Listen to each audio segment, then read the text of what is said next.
Hello everyone, कैसे हैं आप सब। आपका एक बार फिर से स्वागत है मेरे चैनल में। तो आप एक बार मेरे साथ बने रहिए। तो यहाँ पे आज हम डिस्कस करेंगे सीटेट के बारे में। सीटेट क्या है, इसका महत्व क्या होता है, सीटेट के पासिंग मार्क्स कितने होते हैं, कितने साल तक ये मान्य रहता है, और सीटेट के कितने लेवल होते हैं, क्या सिलेबस होता है इसका। दोनों पेपर का, सीटेट में 2 पेपर होते हैं और पेपर ऑनलाइन होता है या ऑफलाइन होता है, साल में कितनी बार फॉर्म निकलते हैं इसके, योग्यता क्या होती है, पेपर पैटर्न क्या होता है दोनों लेवल का, और नेगेटिव मार्किंग होती है या नहीं होती है, इसके इन सब टॉपिक्स के बारे में हम डिस्कस करेंगे आज। तो चलिए हम स्टार्टिंग से डिस्कस करते हैं कि सीटेट। सबसे पहले तो सीटेट होता क्या है, इसकी फुल फॉर्म क्या होती है सीटेट की। सीटेट की फुल फॉर्म होती है सेंट्रल टीचर एलिजिबिलिटी टेस्ट। ये एक क्या होता है, क्वालिफाइंग एग्ज़ाम होता है, सिर्फ बस टीचर बनने के लिए जो आपको क्वालिफाई करना होता है वो एग्ज़ाम है। तो हिंदी में इसका है केंद्रीय पात्रता परीक्षा। तो कंडक्ट कराते हैं इसको, कंडक्टेड बाय सीबीएसई। सीटेट को कंडक्ट सीबीएसई करवाती है। इसकी 2 लेवल्स होती हैं, यानी 2 पेपर होते हैं, paper first and paper second. Paper first तो होता है आपका क्लास फर्स्ट से लेके 5th तक, ठीक है। और पेपर सेकंड होता है आपका क्लास 6 to 8 तक। पासिंग मार्क्स होते हैं, दोनों ही लेवल के पासिंग मार्क्स होते हैं। 60% तो आपको क्वालिफाई करने के लिए लेने ही पड़ते हैं उसमें। 60% से नीचे वाले क्वालिफाइड नहीं होते हैं इसके लिए।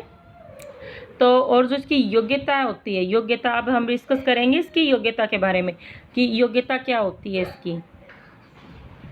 योग्यता दोनों पेपर के लिए देखो अलग अलग है इसकी। तो फर्स्ट जो पेपर है उसके लिए है 12th। एक तो 12th होनी चाहिए आपकी with 50% marks, 12th with 50% marks. And BEd या फिर आपकी होनी चाहिए डीएलडी होती है ना, जो वो बीएड किया हुआ भी फर्स्ट लेवल में भी फॉर्म लगा सकता है, और जिसने डीएलडी कर रखी है 4th ईयर्स की वो भी फर्स्ट लेवल में भी फॉर्म लगा सकता है वो। फिर सेकंड है इसका, ये है पेपर फर्स्ट to 5th के लिए है। फिर सेकंड लेवल है इसका, जो सेकंड पेपर है वो है क्लास 6 to 8th के लिए है वो। तो उसके लिए आपको चाहिए ग्रेजुएशन एंड पास, या तो ग्रेजुएशन आप मतलब पास है आपकी, ठीक है। और appearing in final year diploma in elementary, जो भी एलिमेंट्री जो डिप्लोमा है उसमें या तो आप उसको अपीयरिंग में है, फाइनल ईयर में है तो ही आप फॉर्म लगा सकते हैं, और या फिर आप ग्रेजुएशन प्लस बीएड है तो लगा सकते हैं, या फिर 4 ईयर का आपने जो बैचलर एलिमेंट्री एजुकेशन का जो कोर्स कर रखा है वो भी इसमें फॉर्म लगा सकते हैं। और अगर एक और है, अगर जिसको फर्स्ट टू 8th क्लास तक टीचर बनना है, जिसको फर्स्ट टू 8th क्लास तक टीचर बनना है उसको दोनों लेवल क्लियर करने पड़ेंगे, level first and level second, तभी वो फर्स्ट टू 8th के लिए टीचर बन सकता है। फिर हम डिस्कस करेंगे इसका पेपर ऑफलाइन होता है या क्या होता है, इसका ऑनलाइन होता है। तो अभी तो इसका पेपर ऑफलाइन ही चल रहा है, इसका पेपर ऑनलाइन नहीं होता है। और फिर है इसका जो सिलेबस होता है, फर्स्ट पेपर का जो सिलेबस होता है उसके बारे में डिस्कस करते हैं। फर्स्ट पेपर का जो सिलेबस है उसमें क्या आता है सिलेबस में, या पेपर पैटर्न क्या होता है, हम पेपर पैटर्न के बारे में डिस्कस करें यहाँ पे। तो एक तो लैंग्वेज 1 आपको चूज़ करनी होती है उसमें। फिर लैंग्वेज सेकंड, जैसे आपने यहाँ पे लैंग्वेज 1 हिंदी इंग्लिश जो भी कर ली, फिर सेकंड लैंग्वेज आपकी जो भी है वो। फिर है आपके मैथ्स आएगा वहाँ पे 30 मार्क्स का, ईवीएस है 30 मार्क्स की, सीडीपी जो चाइल्ड साइकोलॉजी होती है ना वो भी 30 मार्क्स की होती है। तो language 30 marks, second language 30 marks, maths 30, EVS 30 and CDP 30। अभी इनमें हम डिस्कस करेंगे जैसे कंटेंट होता है किसी भी जो सब्जेक्ट का, जैसे इस लैंग्वेज का कंटेंट है तो कंटेंट तो आएगा हमारा 15 मार्क्स का, एमसीक्यूज ही आएंगे, सभी एमसीक्यूज आएंगे, 150 क्वेश्चन आएंगे वो एमसीक्यूज में ही आएंगे। तो कंटेंट है आपका कंटेंट आएगा 15 मार्क्स का। और जो पेडागोजी लैंग्वेज जो फर्स्ट आपने चूज की है, फॉर एग्जांपल अगर आपने हिंदी चूज की है तो उसकी पेडागोजी आएगी आपके 15 मार्क्स की। अगर सेकंड लैंग्वेज आपने इंग्लिश चूज की है तो उसका कंटेंट आएगा 15 मार्क्स का, 15 मार्क्स की उसकी क्या आएगी, पेडागोजी आएगी। इसी टाइप से 15 मार्क्स के जो मैथ्स का कंटेंट है, 15 मार्क्स की इसकी पेडागोजी है। फिर ईवीएस की भी ऐसे ही है, 15 मार्क्स की कंटेंट है इसका, 15 मार्क्स का, 15 मार्क्स की इसकी पेडागोजी है। सीडीपी जो चाइल्ड साइकोलॉजी है वो भी 15 मार्क्स की कंटेंट इसका, 15 मार्क्स की इसकी जो पेडागोजी होती है। तो पेडागोजी क्या होती है इसमें मोस्ट इम्पोर्टेंट है, क्योंकि वो 75 मार्क्स की है। 75 मार्क्स का इसका कंटेंट है, टोटल होते हैं आपके 150 मार्क्स। और इसकी टाइम ड्यूरेशन होती है 2 and 30 minutes, 2 hours and 30 minutes, 2.5 hours, मतलब नोट नेगेटिव मार्किंग इसकी, और इसमें कोई नेगेटिव मार्किंग नहीं होती है। इसका ये एक प्लस पॉइंट होता है कि इसमें नेगेटिव मार्किंग नहीं होती है, और आपको 150 मिनट्स मिलेंगे, 150 आपको क्वेश्चंस मिलेंगे इसके अंदर। ये लेवल यहाँ पे हमने बात की पेपर पैटर्न फर्स्ट की, जो फर्स्ट टू 5th क्लास के लिए है। अभी हम बात करेंगे पेपर पैटर्न सेकंड की, जो पेपर 2 है उसके लिए हम बात करेंगे। वो है जो इसका भी पेपर पैटर्न आपको यही समझ है, जैसे सीडीपी जो चाइल्ड साइकोलॉजी है वो 30 मार्क्स की है, लैंग्वेज है वो 30 मार्क्स की है, फिर सेकंड लैंग्वेज जो आप चूज करोगे वो भी 30 मार्क्स की है, फिर 60 मार्क्स का इसमें मैथ्स एंड साइंस, जो भी साइंस साइड से हैं आपके, जो भी तो जिसको मैथ्स और साइंस वो क्या है 60 मार्क्स के हैं। और फिर जो आर्ट साइड वाले बच्चे होते हैं, जो भी मतलब कैंडिडेट होते हैं, वो एसएसटी या सोशल साइंस है उनकी जो भी 60 मार्क्स की वो आएगी, सोशल साइंस आएगी उनकी।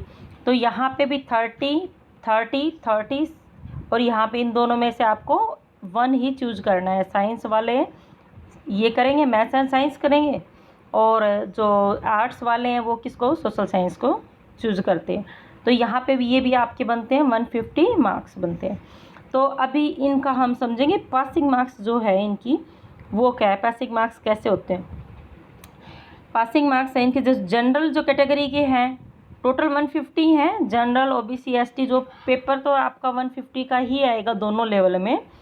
तो जो जनरल के हैं उनकी क्वालिफाइंग मार्क्स हैं उनके 90 आउट ऑफ 60, मतलब जो 60% मार्क्स तो आपको क्वालिफाई करने के लिए लाने ही पड़ेंगे। 60% मार्क्स से कम अगर आप लेके आते हो तो उसमें क्वालिफाई नहीं होते हो। जनरल कैटेगरी की बात कर रही हूँ मैं यहाँ पे। तो 90 आउट ऑफ 150 में से आपको 90 मार्क्स लेके आओगे तभी आप इस एग्ज़ाम को क्वालिफाई कर पाओगे। सेकंड है फिर ओबीसी एससी और एसटी, तो इनका भी पेपर यहाँ पे 150 मार्क्स का ही है, लेकिन इनके लिए यहाँ पे छूट है, ये क्वालिफाई कर सकते हैं 55% में। किसमें 55% में इनका क्वालिफाइड हो जाएगा एग्ज़ाम। तो इनको 150 में से 82.5 मार्क्स लेके आने, 82 में इनके क्वालिफाई हो जाएगा इसी टेट। इसमें भी सेकंड पेपर में भी कोई नेगेटिव मार्किंग नहीं है, नेगेटिव मार्किंग दोनों ही पेपर में नहीं है, ना फर्स्ट पेपर में है ना सेकंड पेपर में है। टाइम ड्यूरेशन सेम है दोनों की, 150 मिनट्स ही हैं, 150 आपके क्वेश्चन हैं, 150 आपकी मिनट्स है। और फिर हम अब बात करते हैं इनका कि इम्पोर्टेंस क्या है, सी टेट की इम्पोर्टेंस है क्या। तो सी टेट जो क्वालिफाइड है वो केवीएस को जो एग्जाम, केवीएस जो स्कूल होते हैं केंद्रीय विद्यालय होते हैं, और एक नवोदय विद्यालय होते हैं, एक आर्मी स्कूल होते हैं, उन सब के लिए आवेदन कर सकते हैं सी टेट वाले, जिसने सी टेट क्वालिफाई कर रखा है। और 1st to 8th तक जो टीचर बनना चाहता है वो इनमें अप्लाई कर सकता है। और फिर सेकंड इसकी इम्पोर्टेंस ये है कि निजी स्कूल में भी सी टेट पास अभ्यर्थी को वरीयता दी जाती है।